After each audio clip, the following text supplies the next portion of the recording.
There's obviously no football for Manchester United currently. So we've got some weekly updates because we do know that Manchester United only play in about a week time. So we got some news for you today. We've got some chatter, we've got some post goals, some Man United, what they've been doing behind the scenes as well, and some transfer news as well. So we are going to be chatting up some of the things that have been happening around Manchester United. So my Q&A for today um, is, should Carrick take the Man United job at the end of the season? So there we go. That's my Q&A. Should Carrick take the Man United job at the end of the season? So we've got that up for you guys today. I want to know, I need you to let me know what your thoughts are on Michael Carrick taking the managerial role at Manchester United, the permanent one, of course, as he's only interim for now. But yes, there's been talks of, well, Paul Scholes came out on his own speaking about Michael Carrick and obviously the comments that he made after that defeat against Newcastle United. Good day, Vuyo Day. Ayo, Man U, says Vuyo. Yes, GGMU, no game today, no Champions League football, but we are out here talking about Manchester United. Yes, we only play later, obviously being in a couple of days' time. So it's still a while, until we see football from Manchester United again. But going on about Paul Scholes, I'm glad that he has come out apologizing towards Michael Carrick. He said it in his podcast that he is he said that he is sorry, and that's not what he intended. It wasn't something that that Paul Scholes intended to say to Michael Carrick, because all he was referring to was the fact that Man United haven't been playing well in the past 4 games, and it showed. And it showed. North London Edits is coming out saying that you lost to Newcastle United. Yes, I'm aware we lost to Newcastle United. And a lot of you, or a lot of us as the Manchester United supporters, would say that that is a wake-up call for us, that we needed that loss, to actually understand where we are as a football club. Yes, it's sad, mate, but we knew the loss was coming, We knew that result was coming one way or another. I'm just glad that things fell off on our favor here. Our rivals also dropped points as well, so it allowed Manchester United to remain at third, And that's why you're going to get people coming out at you and, coming out and insulting your club, even if it's a Paul Scholes, like with the comments that he said. Man United have been playing crap in the past 4 games. Let's be honest, was Paul Scholes lying? Was he lying about the comments that he made? Maybe the way he came out was very rude, but was he being honest? I'm with Paul Scholes here. So we did have a shaky 4 games, shaky past 4 games, I would say, under Michael Carrick, but we can improve on that. And what matters the most is that we are picking up on results, And hopefully, now that we haven't been playing that much football, we can work on whatever we're struggling with, as a football club. And North London Edit says, do you think Man United will win the league? Do I think Manchester United will win the league? That feeling that sort of belief has died out a little bit more now that we did drop all 3 points against Newcastle United. So to answer your question, no, I don't think Manchester United will win the league this season. But we're going to to obviously cover that gap between ourselves and Manchester City and hopefully Arsenal as well. And I see that for us. I see that for us. So hopefully that we can beat Aston Villa, because a lot of the Manchester United supporters, a lot of the people around, the football club are saying that this game coming up against Aston Villa is one of the biggest games of the season for us, Manchester United. And honestly speaking, yes, it is probably the decider. It's the game that will decide whether Manchester United are going to end third, whether we're going to progress under Michael Carrick, I think, because our belief and our faith is still there. The atmosphere is still there. I feel like that loss against Newcastle United didn't really drop the momentum within the squad. I feel like we're still hungry, and the fact that we are still in that third spot, rubbing shoulders with the likes of Aston Villa, means that the fight is still there, guys. So let's not be bugged because of one loss. Michael Carrick is still doing amazing with Manchester United, and we're not going to sit here and listen to what Paul Scholes, Nicky Butt, or the likes of Roy Keane have to say about this football club, because we know that they've got nothing positive to speak about when it comes to Manchester United. And one of the things that actually made me a little bit rattled was the fact that I heard that Roy Keane is indeed a Spurs supporter. He's a Spurs fan. So that's one of the things that threw me off as well. So I was thinking to myself, of course, you're going to be talking shit about Manchester United. Even though you did play for the club, you're a former player for Manchester United. Of course, you're going to be talking shit because you support Spurs, mate. And honestly, like I was saying in my previous videos, my support and my love for the likes of Paul Scholes, Roy Keane, Nicky Butt, that Gary Neville, it's died out.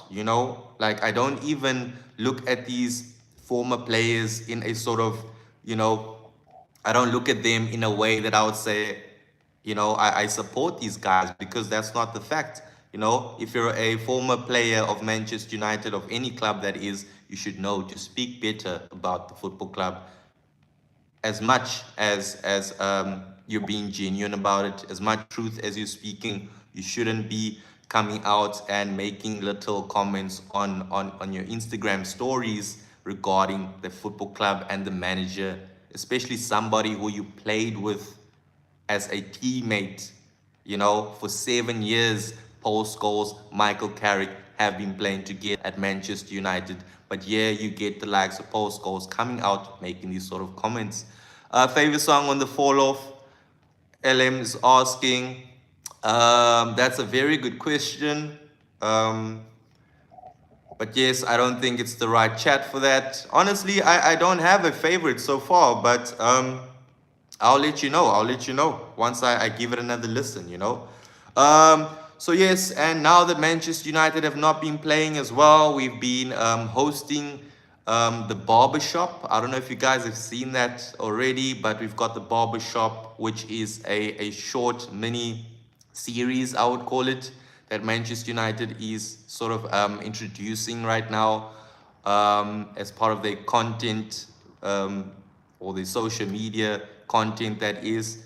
And they're doing that right now because they know that they don't have much games happening this season. So they are giving us these sort of content ideas that, that have us supporters getting to know the players a little bit more. And I'm thinking to myself, okay, at least you're doing something. You're caring for us supporters, because I mean, it's interesting to know the lives of Manchester United players and what they like outside from football. So I don't know how you guys feel about that. The barbershop, it's called, and let it be, I guess, because players aren't playing matches. This Manchester United side only plays once every 2 weeks, basically. So it's only right that they make these sort of mini episodes with the players outside from the football, and that's what we're having right now. Moving on from that, we've also got the Man United scouts who have been scouting Yan Diomande, and I really enjoyed watching Yan Diomande, who is a player for RB Leipzig. Very, very good winger. He's only 19, still a lot to be added to his game, I would say. So they're looking at a winger. That's what Manchester United are doing right now, and there are speculations that we've sent our scouts as well to go watch the games. And honestly, I'm happy. I'm happy that Manchester United are working right now towards signings, towards acquisitions, because we need that come the end of the season. We need to start making moves right now, same way we did with the likes of Matheus Cunha, Brian Mbuemo. We make sure that signings are coming in earlier so that next season we have no issue.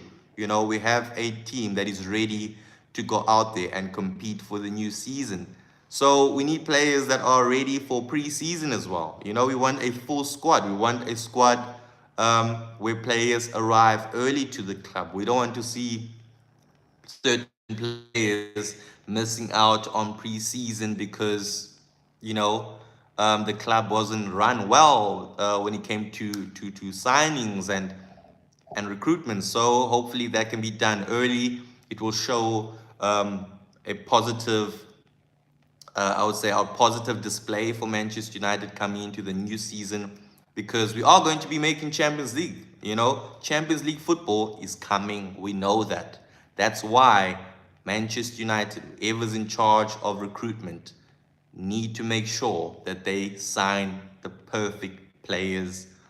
If it's a Tonali, if it's a Diomande, a Bruno Guimaraes, and these are the sort of names that have been ringing within the club. And going back to Paul Scholes, he said what he needed to say about Manchester United, Michael Carrick, and then he also added a heart next to Tonali's name. So does that mean you get the likes of Paul Scholes, who are actually favoriting Manchester United to go out there and sign these sort of players like your Tonalis? Does that mean Paul Scholes wants Tonali to join Manchester United? Is he giving us a hint, on who Man United should actually be signing? Who knows? Who knows? But yes, I'm with that. Go sign your Tonalis, go sign your star names, because that's what we're going to need come the end of the season, knowing that we're going to be playing Champions League. So that's going to be interesting. It's going to be very, very interesting. And I'm also hearing rumors that Michael Carrick could serve taking the Man United job come the end of the season. I feel like it's coming closer than ever, that Manchester United are going to announce Michael Carrick as permanent manager. At Manchester United, it hasn't happened before. It hasn't happened before. Carrick has only been interim at Manchester United. We know that, yes, Ole Gunnar Solskjaer did get the permanent role once he was done with his first spell at Manchester United, after he did well on his first rodeo. Now, I feel like Michael Carrick is going to be getting the same treatment come the end of the season. And I think for the board, for the hierarchy, it will be really easy for them to I would say, to handle and to manage Michael Carrick as a coach. So I feel like the owners, or your Ineos, your Glazers, they're going to be wanting to keep Michael Carrick in, because Michael Carrick isn't a difficult guy, and all he needs is some time, I guess. Some time, and that's all it takes. That same time that we needed to give Ruben Amorim, because he wasn't given time, and we gave him the boot, because he spoke too much. So is Michael Carrick going to be speaking out to the media with regards to what's happening behind closed doors? No, he's not going to do that. He's not going to do that. It's Michael Carrick, very nonchalant guy. You could say he's a puppet when it comes to Manchester United. So he's not one to be controversial, to make any sort of controversial statements. That's not Michael Carrick for you. So I think that's going to be one of the main reasons why we are going to be giving Carrick the full-time role at Manchester United. So that's going to be interesting. That's going to be very, very interesting. Right now, I need this football club to be focusing on making top four. You know, I will be okay if we end up in that top four, not even top three. Top four for me is fine as long as we get the Champions League position. You know, top five will be a stretch, ending fifth will be a stretch. But top four for me, guys. I don't know what you guys are willing to settle with, but right now, if we can go out there and make it into that top four, make it into that Champions League spot, I will be super happy, you know. But things could go both ways here with Manchester United. We could either go third or we could either go outside of that European spot. There are teams that are also struggling. There are teams that are also hungry for this Champions League place. The likes of Chelsea, the likes of Aston Villa as well. Aston Villa's third spot or fourth spot isn't guaranteed. They could also be dropping outside of that Champions League zone. So who knows? It's really up for grab here for both Manchester United and the other teams competing for Champions League. So we dropped big points against Newcastle United, deservingly so, because I don't think that any real supporter of Manchester United would say that we deserved to win that game against um, Newcastle United. I mean, we should have won it. We should have, but we didn't. And we lost. We lost because we weren't the hungrier team. And it happened. We just gotta work on that now. We have to make sure that in the next game we are creating more chances. You know, we are scoring goals earlier, and our defense is stronger because we just didn't show that against Newcastle United, and they took advantage of that. Guys, if you just joined the channel, don't forget to subscribe, hit that sub button. Let's grow the community together. And let me know, should Carrick take the Man United job at the end of the season? All right, so losing to Newcastle United while we had a man up, that's just it's something that's been happening quite a lot this season. We're struggling even when we are playing against an opposition with a man down, guys. That's very concerning. That is very, very concerning to me because what is it? What does it take for this team to actually go out there, put out decent performances? And like Paul Scholes was saying, he was saying that we weren't playing good in the past 4 games. And yes, 3 points will sort of mask all of that, these performances that we've been having, which aren't great performances. So having 3 points, having your team win at the end of the 90th minute, that doesn't mean your team played well. So with the results, we also need performances. We need good performances from Manchester United. Yes, the word is deceived. We can't be deceived by the fact that we're getting results. It also comes with performances, and I would rather have my team, Manchester United, performing well rather than just seeing results. You get what I mean? I want to see progression. I want to see where we stand come the end of the season. I need Manchester United building a team this season for next season. Yes, there are going to be 1 or 2 players that are going to be leaving, such as Casemiro. I don't know who else, but that's what we need to start doing. We need to start building now for next season. That is, and I'm hearing that we're talking to players such as Jan Diomande. We're not talking, but we're scouting those sort of players, and it's good. It's good. And right now, we just need to make sure that we can go out there and win against Aston Villa. You know, it's inevitable that we do that. We have to go out there and bounce back. You know, this is the part where we have to see now. If Michael Carrick can bounce back, you know, if he's got what it takes to go out there and bounce back. That's what we need, guys. I can't put it any other way. You know, because we go out there, we lose to Aston Villa, and it just shows that Carrick can't handle these sort of pressures. You know, he can't handle bouncing back from a defeat. You know, he doesn't have that capacity of a great manager who can go out there and turn things around. That is, so it's going to be interesting, guys, but hopefully we get all 3 points against Aston Villa, and it's going to be interesting. But right now, no Manchester United football. All we have to do is just wait until the next match day. So pretty tough, you know. This has been one of the most toughest seasons for me as a Manchester United supporter.